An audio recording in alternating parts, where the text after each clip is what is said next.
Assalamualaikum warahmatullahi wabarakatuh. Yang terhormat Ibu Reni Atika Asyaroni, Esos Emsos, selaku dosen pengampu mata kuliah Retorika Teori dan Praktik, serta teman-teman saya yang saya sayangi. Hadirin yang saya hormati, di sini saya akan menyampaikan kisah Nabi Yusuf alaihissalam sebagaimana firman Allah dalam surah Yusuf ayat 3. Bismillahirrahmanirrahim. Nahnu naqussu 'alaika ahsanal qasas. Al-ayat, yang artinya kami telah menceritakan kepadamu kisah yang paling indah. Nabi Yusuf adalah putra Nabi Yakub dan Ibu Rahel. Ia mempunyai adik kandung bernama Bunyamin. Ia adalah cucu dari Nabi Ishak. Saat Yusuf berusia sekitar 12 tahun, ia bermimpi bahwa ada 11 bintang, bulan, dan matahari bersujud kepadanya. Ia lalu menceritakan kepada ayahnya.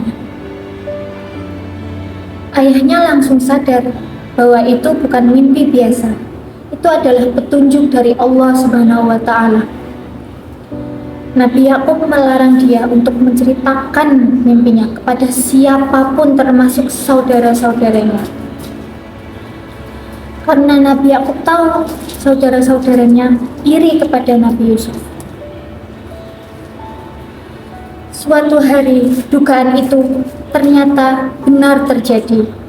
Saudara-saudara Yusuf telah merencanakan kejahatan. Salah seorang dari mereka mengatakan, "Bunuh saja Yusuf."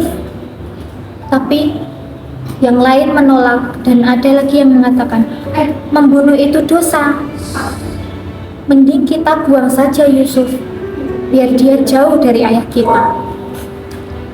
Lalu keesokan harinya, mereka izin kepada ayahnya untuk mengajak Yusuf bermain. Nabi Yakub merasa berat hati memberikan Nabi Yusuf kepada mereka, dan akhirnya Nabi Yakub membolehkan saja agar tidak menjadi pertengkaran. Setelah menempuh perjalanan jauh, ia mendekati sumur, dan mereka melepas pakaian Yusuf lalu membuang Yusuf ke dalam sumur. Mereka meninggalkan Yusuf sendirian di dalam sumur itu. Sesampainya mereka di rumah, mereka memberikan baju Yusuf yang dilumuri oleh darah palsu kepada ayahnya, dan mereka mengaku bahwa Yusuf telah dimakan oleh binatang buas. Lalu ayahnya merasa sangat sedih dan sangat kehilangan. Lalu Nabi Yusuf di dalam sumur berdoa kepada Allah agar diberi kesabaran dan ketabahan. Hingga akhirnya ada sekelompok kafilah pedagang yang datang ke sumur itu untuk mencari air minum. Dan ternyata menemukan Yusuf di situ. Lalu mereka membawa Yusuf ke Mesir untuk dijual sebagai budak. Sesampainya di Mesir, Yusuf dibeli oleh seorang menteri yang bernama Al-Aziz. Al-Aziz berpesan kepada istrinya, Zulaikha, "Jagalah Yusuf dengan baik, perlakukan anak ini dengan baik." Akhirnya, Yusuf tumbuh sebagai pemuda yang jujur dan amanah. Namun ujian tidak berakhir sampai di situ. Si Zulaikha ternyata tergoda oleh ketampanan Yusuf. Dia selalu menggoda dan memfitnah Yusuf, dan akhirnya Al-Aziz tahu kalau si istrinya ini selalu menggoda Yusuf. Agar terhindar dari rasa malu, Al-Aziz ini memasukkan Yusuf ke dalam penjara walaupun dia tidak bersalah. Sesampainya di penjara, Nabi Yusuf mulai berdakwah dan menafsirkan para mimpi-mimpi tahanan di situ.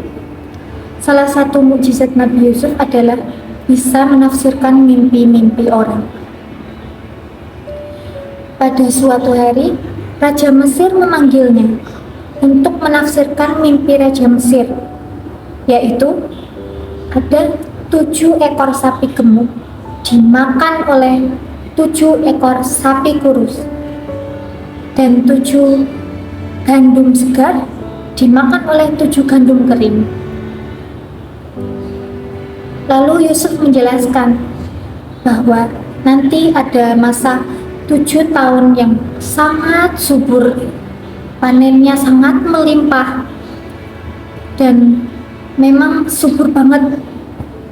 Dan lalu 7 tahun kemudian itu adalah masa paceklik, dan Yusuf menyarankan agar si Raja Mesir ini menyimpan panen-panen gandum itu untuk masa paceklik datang. Raja Mesir sangat kagum padanya, lalu ia dibebaskan dari penjara, dan Yusuf akhirnya dijadikan sebagai menteri pengelola persediaan makanan. Setelah masa paceklik datang, semua orang-orang dari negeri luar berbondong-bondong datang ke Mesir untuk membeli gandum, termasuk saudara-saudara Yusuf. Mereka tidak mengenali Yusuf. Lalu Yusuf saking kangennya sama Bunyamin, si adiknya itu, Yusuf bilang kepada saudara-saudaranya, lain kali kalau datang ke sini, bawalah Bunyamin.